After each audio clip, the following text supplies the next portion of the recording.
R&B all day. Take us everywhere. Your smartphone, in your car, to work, or live at KissWTLZ.com. We're Kiss 107.1.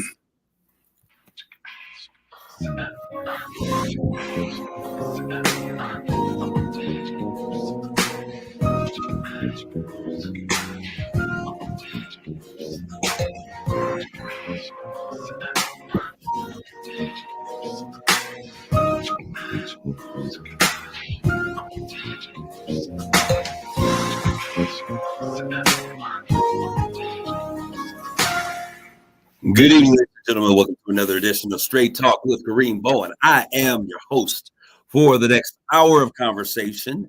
We are dealing with the new year. For those of you who are looking in the social media stream, don't be mad. I know you see that new hat that I'm rocking, DR.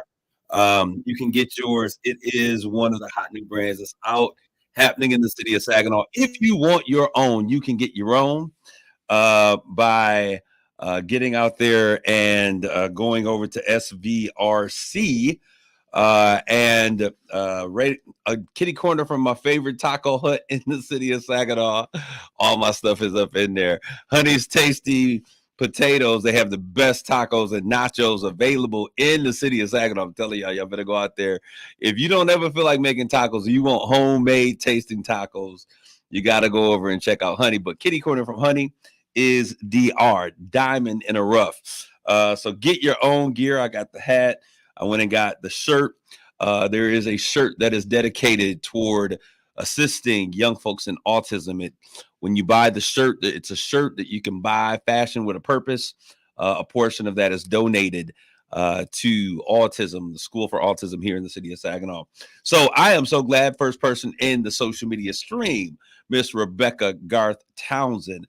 I saw her today. She had her hair long and swinging, fellas. Y'all know that's how we like it. She had that good hair just swinging in the wind. I said, who you think you are with all that hair just swinging in the wind? So good to have you this evening. I'm in the studio today with my main man.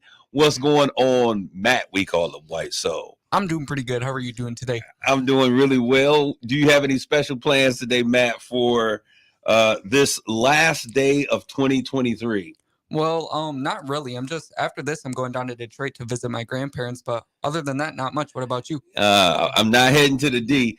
Normally, I would be planning to have church service this evening. But yeah, hey, we're doing something a little bit different. I've given our church membership the last 2 weeks off, except for Sunday service. Today we had our vision meeting. Normally we would wait until the next year and talk about vision and all those things. But I said, let's get this in before this new year is this last year, the day of this old year. But I do want to say to all of you that are out there, I want to get some thoughts from you all. One thing that I do every single year is I don't necessarily do vision boards every year, but I do have my personal vision strategy sessions. I lock myself in a room for about 8 hours. I usually drive somewhere. I usually go down to the Southfield Library in Detroit, and I cast vision. I write it, put everything on the wall, get it out my head, and then find a way, connect the pieces that I need to do.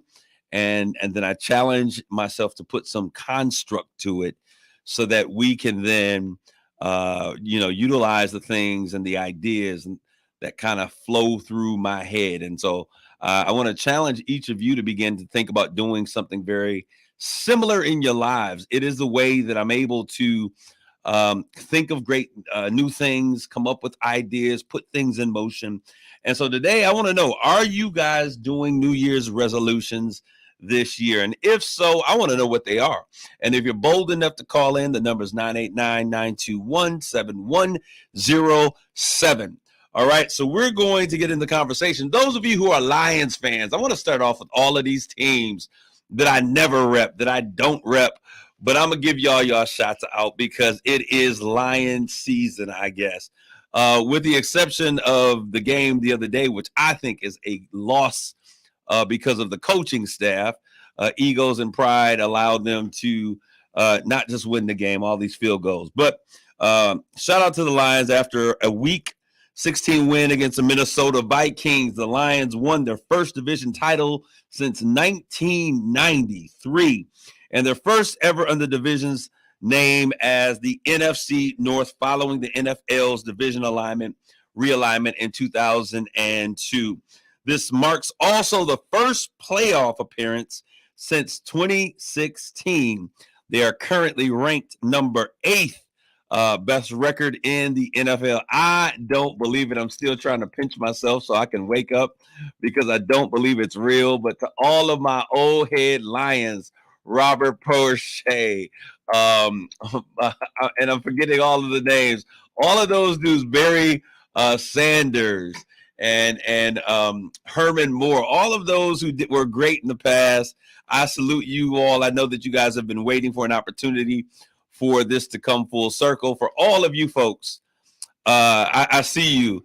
Jerome Buckley is out there in the social media land talking about he's a Lions fan and it was a horrible loss the other day. We will be back strong. Hey, I've never been a Lions fan. I've always been a 49ers fan all my life. But I love when the home teams win so I can get me some. I'll be a bandwagoner, get my blue and silver. It's all good. It's all good. This is the last day of the year. Can y'all believe where has the year gone? It has absolutely blown through here like as wild winds when the wild hurricanes fly, when they leap with an obstacle mount to the sky. That's just some of my poetic phrasing. If any of you know what I'm talking about, Happy New Year to you, Brother Terry Reed, Rosa Williams, all of you that are out there. It was funny as a kid growing up. We learned the night before Christmas, and I remember the whole poem, and every now and then pieces of it comes out. So shout out to you, Lions fan. Now this other one is really difficult for me to talk about, but I'm gonna do it because I'm a real trooper. I'm that kind of dude, right? All right, I want to give a shout out to all of the U of M fans who are out there. Everything is coming up roses right now for the blue, maize and blue. Go blue. I said it. All right. You need to record it, put it on a tape, on a postcard, because I won't be saying it again. Go blue. I'm a Spartan to my heart. But whenever a team in the city, in our state does a great job or they're doing great things, I always want to support. See, Wolverines. If Wolverines could do that, I wouldn't have an issue with them, but whenever Michigan State is doing something well, they still hate. But I'm going to show y'all how mature and grown. We putting our grown and sexy on today, and we're going to give a shout out to those Wolverine fans. They are ranked number 1 in the nation, number 4, Alabama. They're going head to head. Michigan versus the Crimson Tide. And they have, one of Michigan State. So we're still there. Saban, he's an old Michigan State coach. One of our biggest mistakes we've ever made was to allow him to leave, but they were doing great things down there and offering him stuff that we couldn't offer. So good luck, Michigan, on making absolute. Somebody said you're much bigger. Melissa Johnson, hey, you're a much bigger person than me. Hey, I'll be trying. I really do try. And so I'm trying to do my best. If you're out there, let's like, tag, and share this conversation. Watch my nephew for Alabama, number 15, Dallas Turner. All right, so we got some Saginaw connections here. Number 15, Dallas Turner on Alabama's team. So you want me to root for Alabama when Michigan is going out there? Could we please block out God bless you, whoever that is from Japan. But I know Spico, no, whatever you putting. All right, so Alabama, Alma Ball Collier. I know the whole book, The Night Before Christmas. I have to go with Alabama, her grandson's school. I hear you. Grady Mitchell, Roll Tide. All right, so we are out there. We're making it happen. Are you all doing New Year's resolution this year? Is this a thing of the past? That's what we're going to talk about today. But to all of my folks who celebrate and participate in Kwanzaa, and I've seen community Kwanzaa celebrations going on, I say Habari Gani, Habari Gani. Happy Kwanzaa to all of you all. Kwanzaa is that holiday that is celebrated. It's about African pride. It's about bringing Pan-Africanism, bringing Africa, all the people, African Americans, the presence of Africa together to celebrate December 26th through January 1st. Dr. Mualani Karenga, professor of chairman of Black Studies at California State University, in Long Beach, California, created Kwanzaa back in 1966 after the Watts riots in Los Angeles. Dr. Karenga searched for ways to bring African Americans together as a community. Matunda ya Kwanzaa, which simply means first fruits. And this entire celebration of Kwanzaa has 7 principles that are a part of that. Principles, characteristics, things that are a part of what we're doing. Good evening, Doris Roberson. Umoja, which is peace. Here's the one that always gets me. Kuji Chagulia, which is self-determination. Ujima, collective work and responsibility. This is each day, 7 days. Ujama, shared work, wealth, and good in the world. Nia, which is my favorite, purpose. And then today, which is the 6th day, is Kuumba, which is creativity. And Imani, which is faith on New Year's the 1st. The first day of the new year. So the thing is, you would say habari gani. That would basically means what's the news, and your response would be the day or the principle for that day. So if I said habari gani to everyone that's listening and those are in social media stream, your response for today would be kuumba, which is basically creativity. All right. So we appreciate every aspect. I am not one who's deeply drenched in celebrating Kwanzaa. Have my own personal reasons. There's a lot of things that I don't celebrate that other people do, but we certainly want to thank you. And then I want to also move to, we got a few things that I want to talk about, but as I told you, every single day I live 365 Black, so we always share every time we come together something about Black history. And so today, this is Black history, and I've talked about this before in other realms and other spaces, but I want to share this with you all on tonight. Watch night service. So most of you, if you are from an African-American church, a Black church, you have heard or understand something about watch night service. And the first watch night service was held December 31st, 1962. And many of you who don't go to church are like, yo, what's a watch night service? And what it is folks would get together, usually about 10 o'clock, 8, 9, 10 o'clock, and they would stay in and they would pray and they would sing and give thanks and testimonies about what God had done in the previous year. And they would, wait till the clock started 12, celebrate the new year coming in. We made a big thing of it. We would do breakfast and bring that new year in. But I need you to understand that the watch night service is something that is rooted in African American history. On December 31st, 1862, I'm sitting here enslaved and free. I said 1962, excuse me, 1862. Free African Americans, free and enslaved African Americans gathered, many in secret, to ring in the new year and await the news of the Emancipation Proclamation taking effect. A few months earlier, on September 22nd, 1862, President Abraham Lincoln issued the executive order that declared enslaved people in the rebellion Confederate States legally free. However, the decree would not take effect until the clock struck midnight at the start of the new year. The occasion, known as Watch Night or Freedom's Eve, marks when African Americans across the country watched and waited for news of freedom. Today, Watch Night is an annual New Year's Eve tradition that includes the memory of slave freedom, reflections of faith, celebrations of community and strength.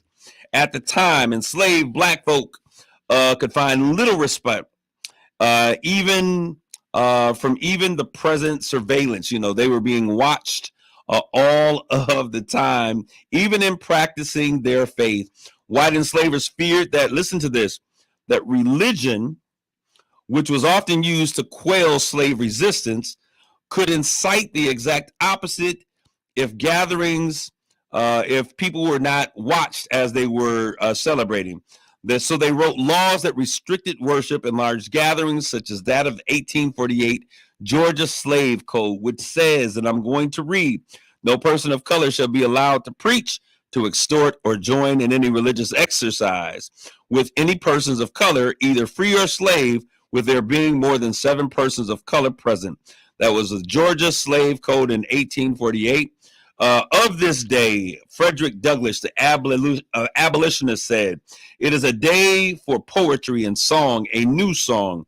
These cloudless skies, this balmy air, this brilliant sunshine are in harmony with the glorious morning of liberty about to dawn upon us." Frederick Douglass wrote that December 31st, 1862. All right, on to other things, because we got a lot to talk about before this new year rings in and before this show is over. But I do want to, these are the things that's what's on my mind. Presidential hopeful candidate for Republican Party, Nikki Haley. This is interesting, y'all. They asked a question in a town hall setting. Someone asked the question, why was the Civil War fought? Her response was for states' rights, for freedom and economic empowerment. And people would kind of laugh like, dude, do you know what you're listening to? Do you know what you're talking about? You want to run for the president and you don't understand why the Civil War was ever fought. Then she came back and she said it was bigger than slavery. There were other issues and things that were there that were more important. And I need y'all to just understand that the correct answer was the Civil War. It was all about slavery. They wanted to keep that good slave labor in the South, and the North wasn't buying it. Oh, here's something interesting for those of you. We've been talking, and I told you that any agenda that Black America is going to deal with has to deal with the concept or the idea of reparations. And Republican presidential, and Democratic mayor in Chicago, progressive Chicago mayor, said that reparations is necessary to combat crimes nearly 3.5 years ago in Chicago, right?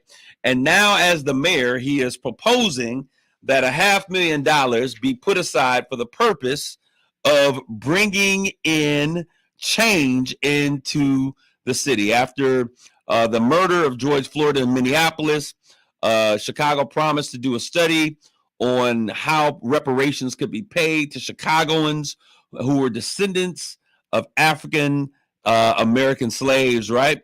So the effort never got off the ground, but the push gets a lift now because Mayor Brandon Johnson is bringing this back with that $500,000, spending as a part of his fund to talk about the issues that are plights against African Americans in the city of Chicago. He says that these are the first dollars spent in the city to begin the process of studying both restoration and reparations.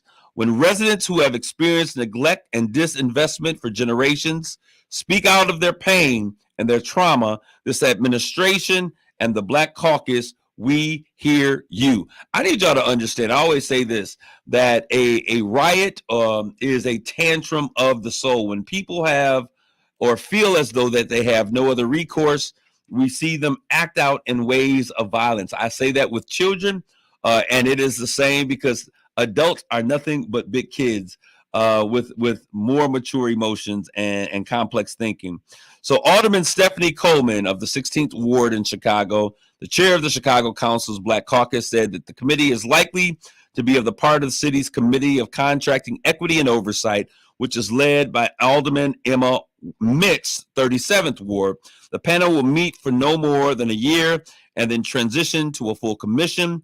And the purpose of this is to determine what exactly needs to be done. And so what they were doing is that they took money from this whole cannabis project, which I think is hilarious because so many African-American folks who wanted to be a part of the coalition or the cannabis industry were not allowed to do so. One of those other situations where the goalposts often seem to be moving. And then with, nearly $500,000 necessary to get it going, they were not a part of it. But some of those proceeds that they received from cannabis, they were using to do things such as fix roofs, right? Yeah, I think it's rough. Okay, roofs. I sometimes the roofs. When you hear yourself talking, you sometimes lose track of the word to correct roofs and other things for folks who were in need. And so we see those things taking place. A lot of folks are saying that this new guy, Johnson, is making Lightfoot look like she was really somebody special. All right. So today I want to ask you the question, what are your New Year's resolutions? Shout out to you out there. Thank you, Pastor K, for always keeping up on our history. I'm going to make sure that we understand what's going on.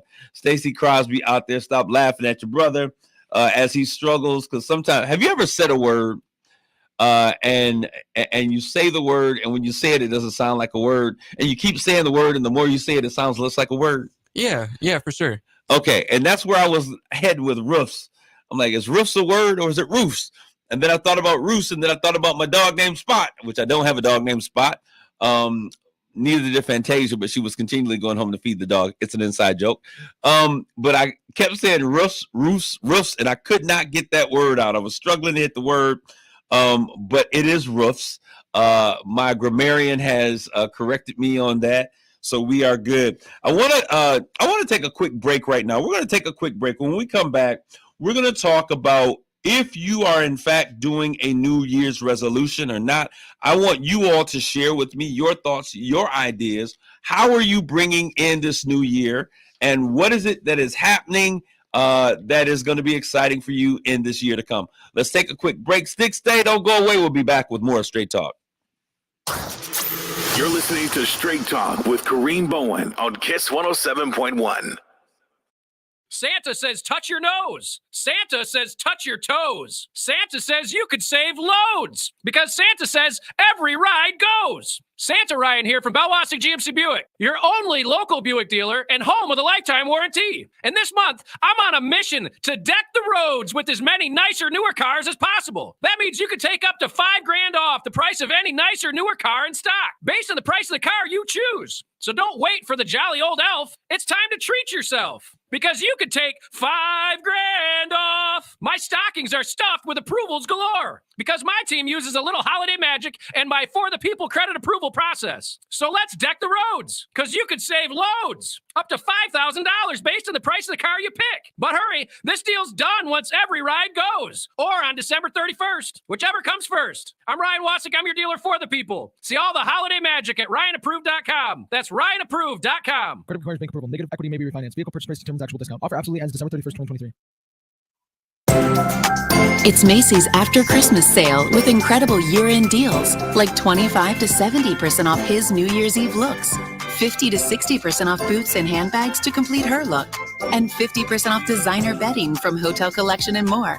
Plus, Macy's Star Rewards members earn on every purchase, except gift cards, services, and fees. More at Macys.com/Star Rewards. Savings off regular and sale prices. Exclusions apply.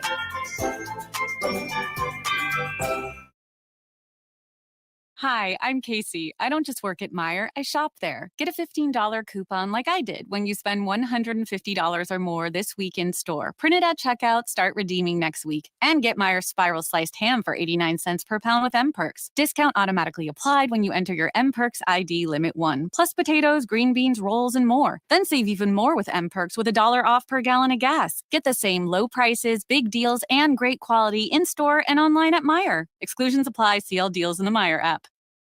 Hey, it's Steve Harvey, y'all. Here's what happened on the Steve Harvey Morning Show. These are a list of gifts that we just don't want at all. Hair cream. They give me a set, and it's got hair cream in it. I be just looking at people. You ain't got no hair. You can use it for your mustache, can't you? Yeah. Don't buy me nothing off of infomercial. I don't want those are the I don't best. want a sham wow. Hey. Well, I want some Flex Seal for you. You may have a leak. I don't want no cufflinks just cause they shine. I've been watching you on TV. I saw you be wearing cufflinks all the time. These is real. Kiss 107.1, simply the best R&B. It's Straight Talk with Kareem Bowen on Kiss 107.1. This is Kareem. We're back with more of Straight Talk. I have on the line, got a caller during the break. And caller, are you there? I'm here. My name is Bernard Gibson. Bernard Gibson. Okay, Bernard, we were thinking that we were speaking with Gloria Williams from Platinum Creations, event planning. She's right. All right, I want to speak to Gloria real quick because I know she doesn't want to be on the air. Hi. How you doing, Gloria? I am fine. I am doing well. We're going to get to Bernard, but I want to talk with you for a second. We're long overdue for a conversation. Those of you who are listening here in the city of Saginaw, I need y'all to understand. A lot of times when we do things, we run all over the place looking for a nice place to host an event, party, graduation, all of those kinds of things. And I shared with you all once before about Platinum Creations. And the owner is on the line, Gloria Williams. How you doing, Gloria? I'm great. All right, so I want you to share a little bit about Platinum Creations. What do you have going on? A jewel that's right here in the center of Saginaw. Came down, was blown away at what I've seen, the level of excellence by which you're executing, and you have put together this event space. Tell me a little bit about Platinum Creations. Well, Platinum Creation is a place where you can come and enjoy, make memories. We do parties, events, lots of events, weddings, reunions, dinners, any kind of concerts you want to do. We're steady growing here, so and we did this for Saginaw. The beautiful thing is that this is in the city of Saginaw. She has been a part of the revitalization of what's happening with the Riverview Plaza. Some of y'all know it as Pure Marquette. She's smack dab in the middle. What you see on the inside does not compare. On the outside does not compare with what you see once you get through there. Sisters got chandeliers. It is just absolutely beautiful in there. If you're looking for a beautiful event space, please go see her. Not only that, not only is the space hot, but sister is also a decorator extraordinaire. So for your events, your outings, your parties, your retirements, all of those things, you can go there, get the space, and then she also does the decorations for it. So you got to check her out. Gloria, how do they get a hold of you? They can come down here to Platinum Creation Event Center. The number is on the door, which is 989-759-9191. All right. And so now tonight, I'm hearing keyboards in the back.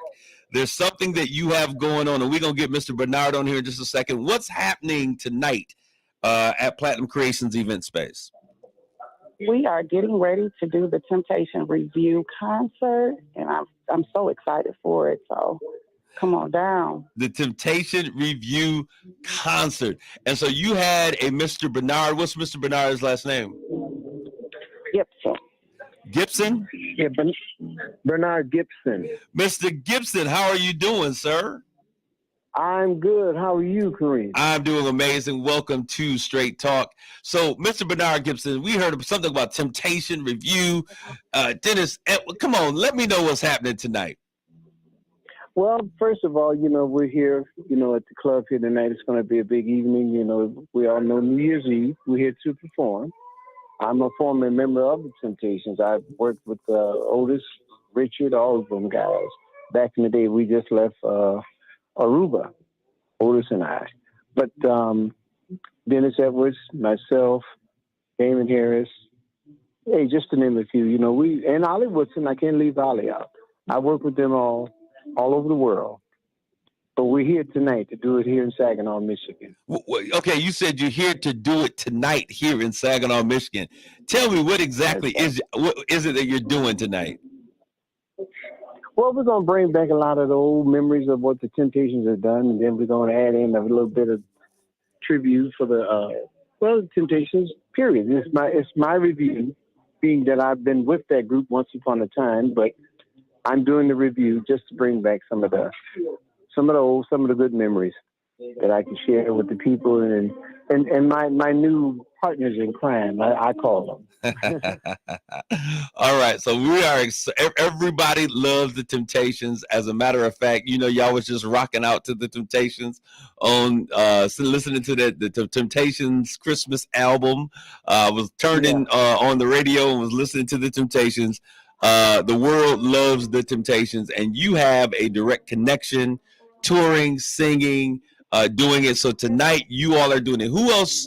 The Temptation Review will take place, but there anybody else, any other names that you can give us that will also be a part of the performance on tonight for this New Year's Eve celebration?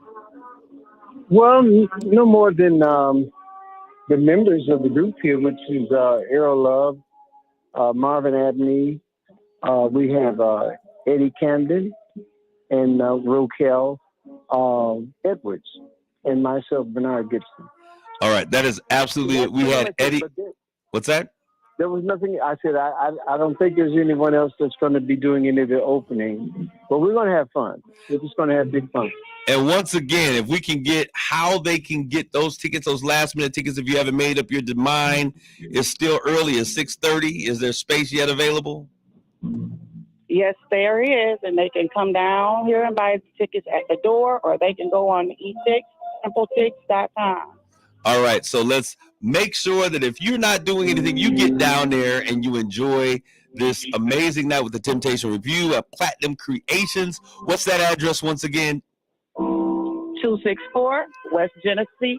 Smack dab in the middle of Pier Marquette, as some of you old heads call it, or the Riverview Plaza, an amazing event space. Gloria, thank you so much for your time. Thank you. All right, you take care. Have a great evening and Happy New Year. You too. Awesome. All right, for those of you who are listening and continually tuned into this conversation, I'm so excited about what we are doing. There are some changes that we're putting together for this coming year, 2024. A new platform. I got some all-star guests that are lined up for this new year. We've got a way of making great things happen. And I asked the question, are you doing New Year's resolutions? And I want to share what my resolutions will be for this new year. And hopefully they will inspire you to do so as well. If you'd like to share your resolution, or if you'd like to have a conversation before 2023 is gone, only a few hours left, you can give me a call at 989-921-7107. 989-921-7107. All right. And so my New Year's this year, first of all, about 38% of American adults make resolutions. And I know people make jokes about it all the time. They clown folks for making New Year's resolutions because they say, oh, it doesn't matter because you're not going to keep it. Some people keep, I just say keep, never quit quitting. There are some of you out there who resolution is to lose weight. I know every year my resolution is to be in better shape than I was the previous year. And I think that I've succeeded to some degree. Maybe I haven't gotten all the weight off. But what I have done is I don't have diabetes. I don't have high blood pressure. I don't have any of those kidney disease, any of those major things. So I consider each year that I progress, and I keep that as a way of making sure that I'm healthier this year than I was the previous year. But for next year, one of the things is I do want to shed some weight, get that down to a healthier weight level. I'm always mobile. I'm active in doing those things, eating a little better, some of those things that we can do a little bit better. So here are my resolutions for this coming year. Many of you may or may not know, I don't talk a lot about it, but I am the author of 3 different books that have been published.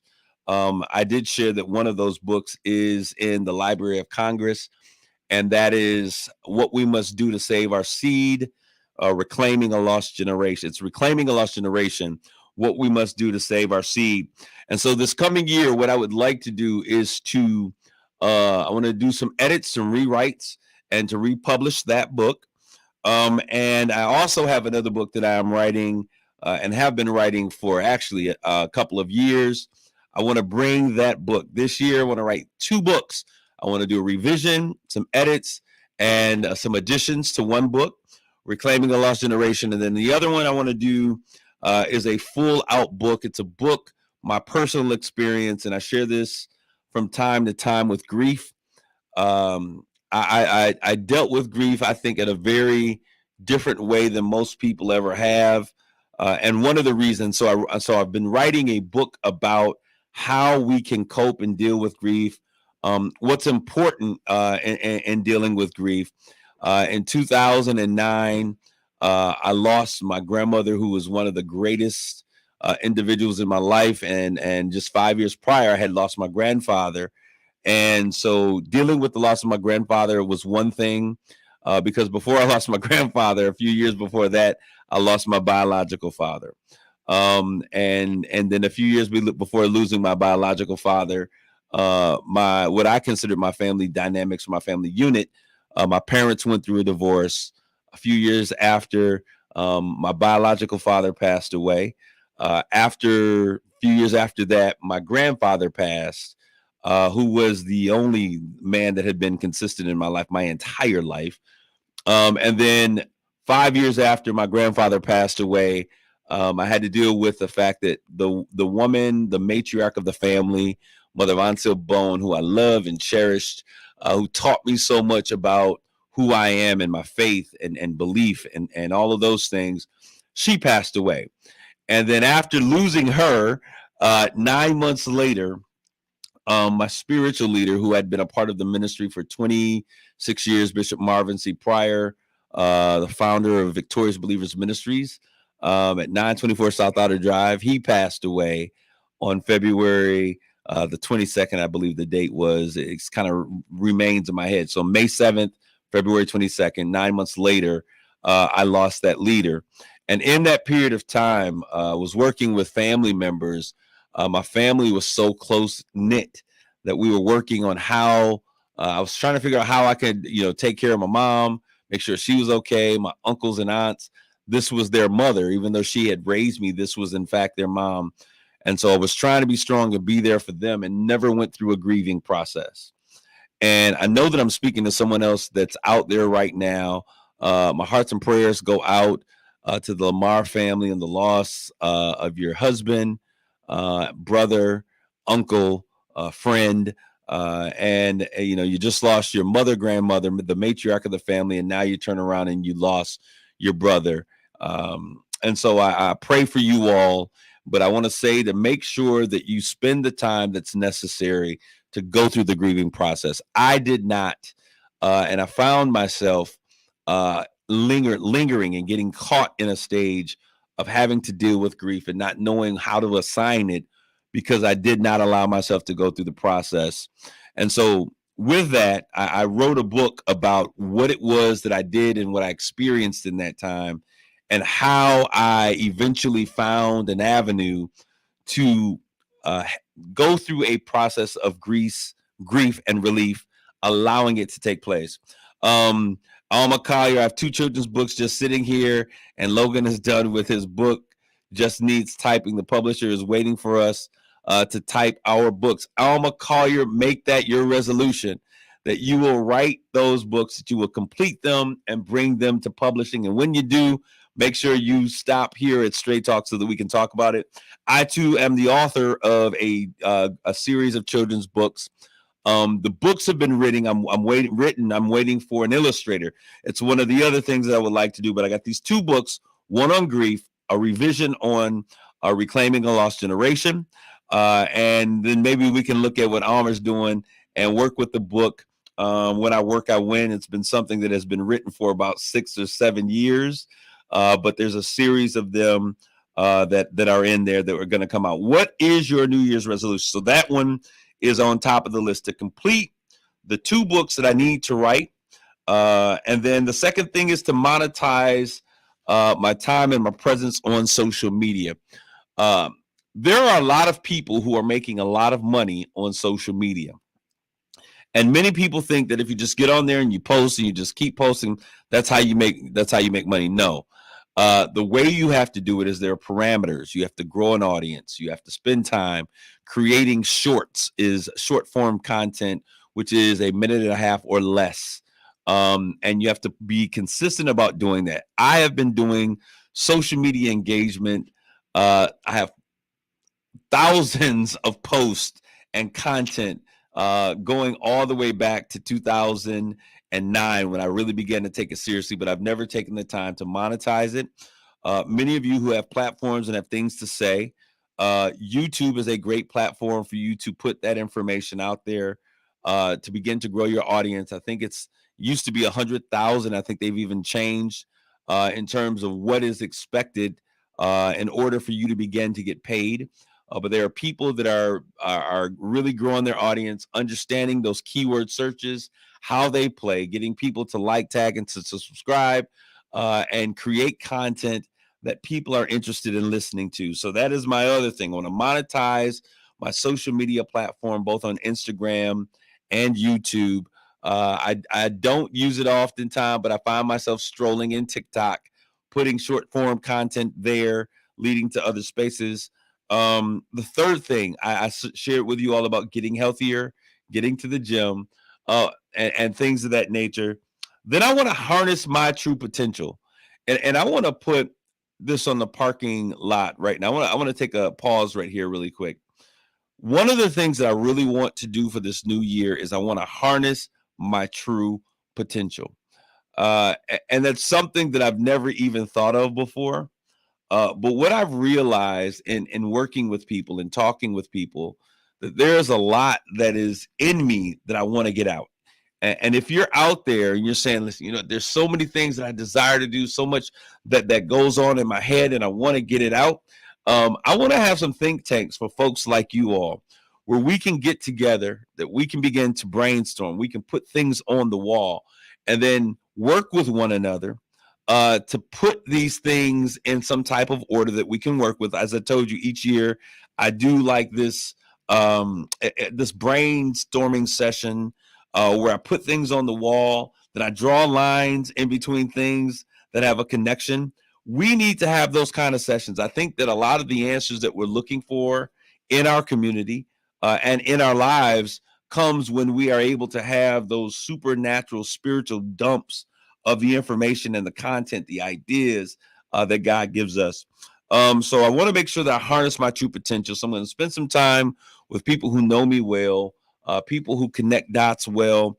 And I just want them to pick my brain so I can put all of everything that's on the inside, pour it out somewhere, connect the dots. It's what I often do for other people. I'm going to sit down with one of my really dear friends, Sandra Ware. She's a partner in purpose. We do a lot together so that we can do that this year. And then lastly, in terms of my personal resolutions, is I want to inspire someone to be greater.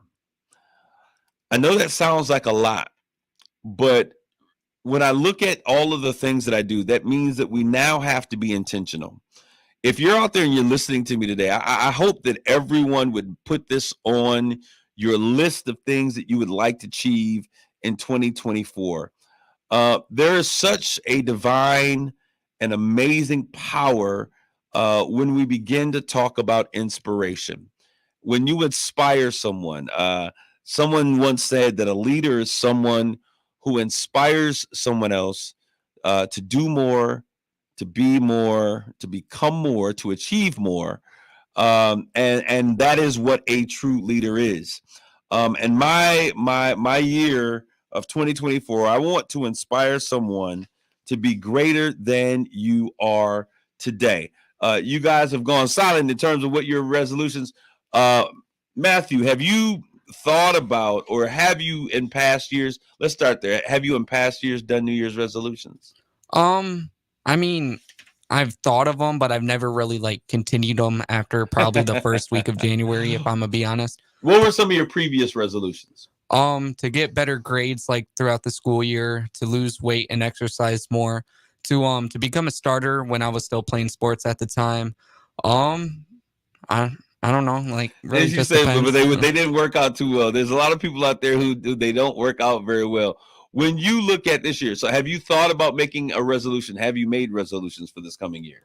Well, yeah, me and my friends were gonna start going to the gym more, and then also, I want to start saving some money. So I'm working, but I have a bad habit of spending it on shoes or clothes or stuff like that. So I want to start saving more. So is there anything in particular that you're saving for?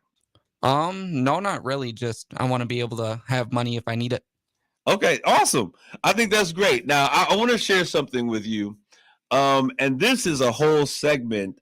If I were to be honest with you, what I'm getting ready to share with you next is something that could actually be a whole week of lessons that we could learn.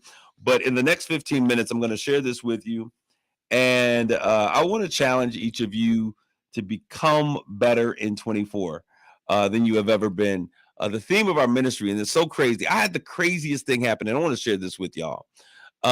Tonight, my family, as I said, we're not doing watch night service at the church. The last 2 weeks of this week, I gave our entire church off. Bible studies, all ministry assignments were all on pause until January 2nd. So the last 2 weeks of 2023, I've given them a break. We've relaxed. Today we had our vision session, but God showed me this amazing thing, and I want to share this with you all. I was sitting down and I had recently learned from a TikTok. This is so funny, how to cut a pomegranate. And it's funny how things happen in your life and you get exposed to certain things at such a divine time.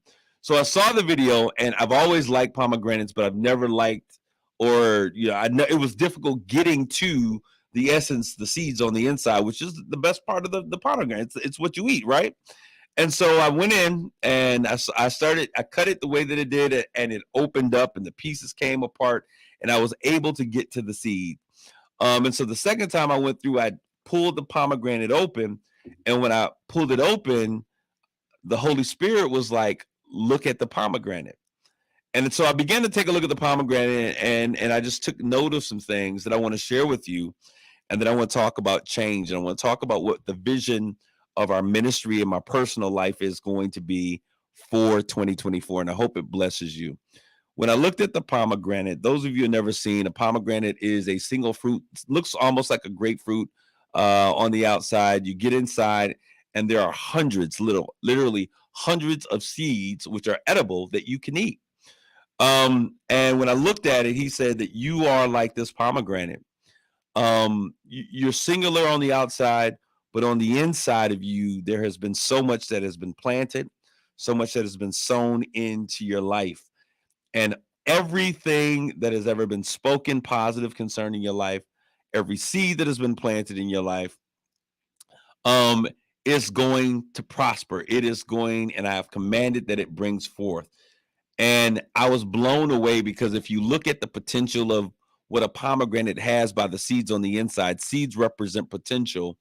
It showed an exponential amount of positive growth that a pomegranate can have. And he said that your life is like that pomegranate. And so I received that. And then he took me to the book of Revelations, and he said that he placed before you an open door. And he challenged me to walk through this open door that no man can shut. So 2024 is the year of open door for my life. And if I were you, I would claim it as the year of open doors for you, that you're going to walk through every open opportunity, walk through every door, doors that have been closed before, doors that have been sealed shut by folks on the other side will be open divinely to you. You will walk in every door that God has planned for your life.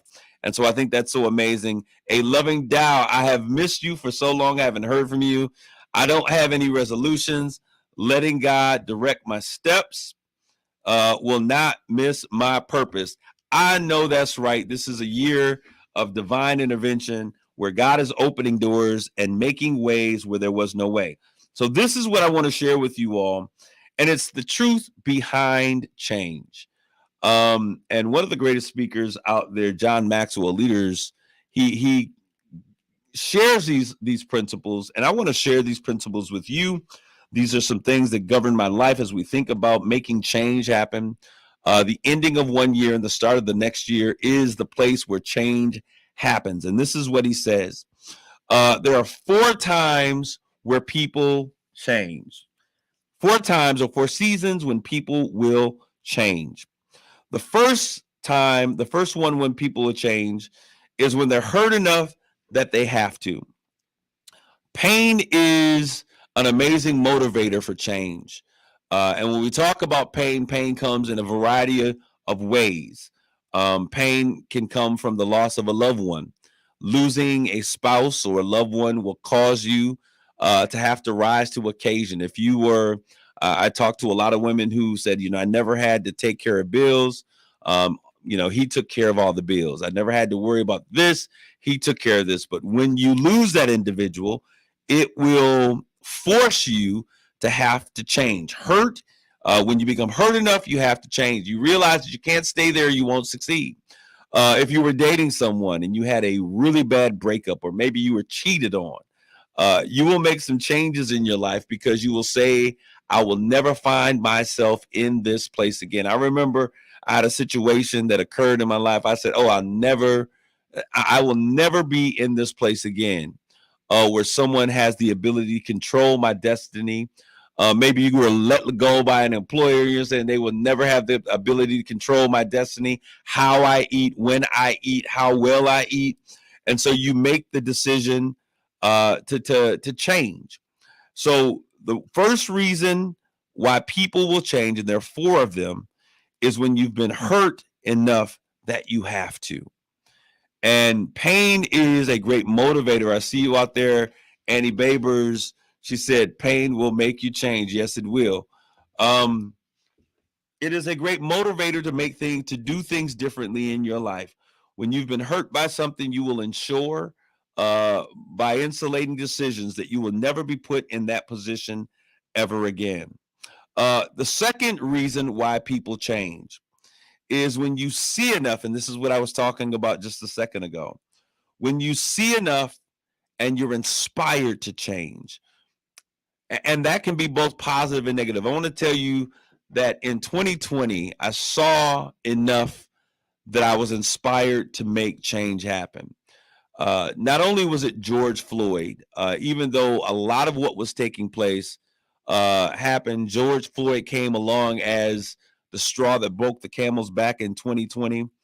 But even before then, the inequities that existed in healthcare, the fact that so many of our loved ones in the Black community were dying because they could not get adequate health care. The fact that they did not have access to health care. And then we heard about all of these treatments. I lost my first cousin, Will, who I respected and loved so much. Sometimes he would come over and we would just have these conversations. I lost him to COVID during the height of the pandemic. But I saw that there was an inequity that existed in healthcare. We weren't getting the treatment. We didn't have enough physicians. We were sometimes put on waiting lists for things. We heard about the treatments and other things that were being given to certain folks with a lot of money, remdesivir and other types of treatments that were out there. And I said, I can't take this anymore. Kevin Marshall, pain can make you weak, or it can make you create a new person if you use it right. You're absolutely right, but it is an amazing motivator. Pain can be an amazing motivator for change. All right, so then I saw the inequities in healthcare. I saw that our kids, when they were released, their education process stopped. When our kids went home and they talked about online learning, it stopped. Many of them did not have a proper Wi-Fi or proper tech tools, either iPads, computers, laptops. So our kids suffered severely when they were let out of school. Then we saw the injustices that took place and the impact of the criminal system, because there's no justice in it, with the death of George Floyd, and how oftentimes a Black man is judged on the ideas or the fears that many other people have concerning us. And when I saw that, it was enough that I had seen that inspired me to make a change. And I challenge other folks to reach out and to make noise in the spaces that they had influence, to make some demands for change take place. And out of that, there are a series of STEM and leadership opportunities that came for young people. There were pipelines that were created because I had seen enough that I couldn't see anymore, and I needed to see something different. And so we began to engage with companies like Hemlock Semiconductor, and we challenged them to create pipelines of employment for folks of color. They went through an entire process. We saw now they have internships for students at Saginaw High and Arthur Hill. They're opening employment opportunities, paying for classes for chemical operators. We saw that with Dow Chemical opening up. They created the Dow Treasure Academy.